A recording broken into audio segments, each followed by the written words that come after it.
اللهم صل وسلم وزد وبارك على سيدنا محمد. اللهم احفظ هذا المسجد العظيم الكبير بأهله. اللهم اجعل أهلهم من أهل القرآن يا رب العالمين. اللهم اجعل أموالهم لتحرير المسجد الأقصى المبارك.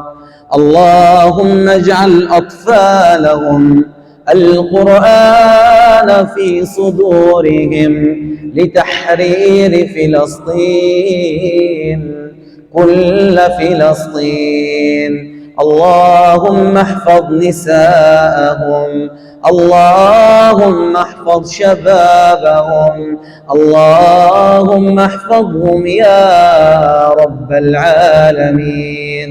اللهم بلغنا جنات الفردوس الأعلى.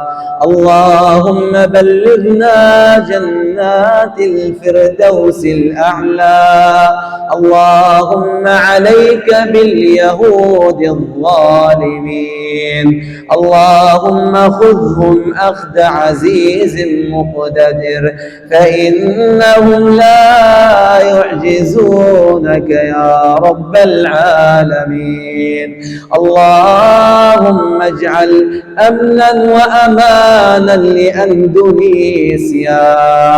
اللهم اجعل أمنا وأمانا لأندونيسيا وشباب أندونيسيا ورجال أندونيسيا ونساء أندونيسيا يا رب العالمين.